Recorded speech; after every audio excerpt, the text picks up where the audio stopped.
साथियों, हमें petrol diesel का उपयोग कम करना होगा। पश्चिमी एशिया में जिस तरीके से तनाव चल रहा है और उसके बाद पूरी दुनिया में संकट के बादल मंडराए हुए हैं, इन्हीं सारी चीजों को देखते हुए देश के प्रधानमंत्री नरेंद्र मोदी ने बचत की सभी को सलाह दी थी। उन्होंने कहा था कि अगर ज्यादा से ज्यादा हो सके तो आप गाड़ियों में शेयरिंग को स्टार्ट कीजिए, आप मेट्रो से ट्रैवल कर सकते हैं और अगले 1 साल तक कोशिश कीजिए कि आप सोना खरीदने से बचें।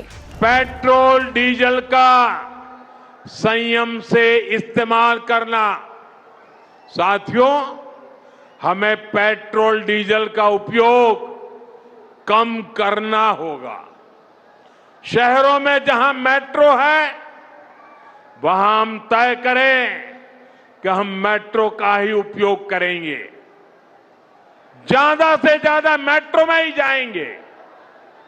अगर कार में ही जाना जरूरी है तो फिर कार पूल करने का प्रयास करें और भी लोगों को साथ बिठा लें।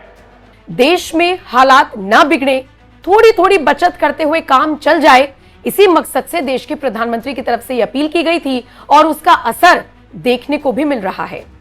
प्रधानमंत्री मोदी की बात मानते हुए आपको याद होगा कि कैसे महाराष्ट्र के मुख्यमंत्री देवेंद्र फडणवीस ने गाड़ियों के पूरे काफिले को पीछे छोड़ते हुए बाइक से ट्रैवल करना पसंद किया था। उनके वीडियो सोशल मीडिया पर वायरल हुए थे, जिसमें वो विधान भवन तक बाइक से पहुंचे थे और यह संदेश महाराष्ट्र की जनता को दिया था कि अगर एक मुख्यमंत्री बचत के लिए आगे बढ़ सकता है तो फिर आप क्यों नहीं।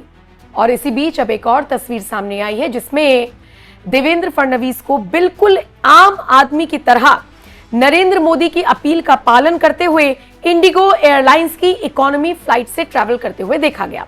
पुणे से बेंगलुरु जाना था देवेंद्र फडणवीस को और ऐसे में अपना चार्टर्ड प्लेन इस्तेमाल करने के बजाय उन्होंने क्या किया, इंडिगो एयरलाइंस का इस्तेमाल किया। उसकी इकोनॉमी फ्लाइट से वो बेंगलुरु पहुंचे। इसकी तस्वीर सामने आई तो फिर फडणवीस के इस कदम की तारीफ होने लगी। तारीफ इसलिए क्योंकि अगर आप एक ऐसा मैसेज आम जनता को दे रहे हैं जिससे उनके ऊपर भी फर्क पड़ेगा तो जाहिर सी बात है तारीफ होनी बनती है। वैसे आपको बताते हैं कि देवेंद्र फडणवीस ही नहीं बल्कि तमाम राज्यों के मुख्यमंत्री, मंत्री, राज्यपाल कोशिश कर रहे हैं कि अपने काफिले को छोटा किया जा सके। खुद देश के प्रधानमंत्री के काफिले को जब घटाया गया तो बीजेपी के कई नेताओं को चिंता हो गई, क्योंकि ये बात देश के प्रधानमंत्री की सुरक्षा को लेकर थी। बहरहाल जिस तरीके से देवेंद्र फडणवीस ने पहले बाइक से जाने का फैसला लिया, अपने गाड़ी के काफिले को छोड़ दिया, उसके बाद अब जब वो पुणे से बेंगलुरु के लिए इकोनॉमी क्लास में गए तो इसकी चर्चा और इसकी तारीफ हर तरफ हो रही है। आप बताइए, अगर ये छोटे छोटे स्टेप्स उठाकर किसी राज्य के मुख्यमंत्री आम जनता को संदेश देने का काम कर रहे हैं तो इसमें बुराई क्या है?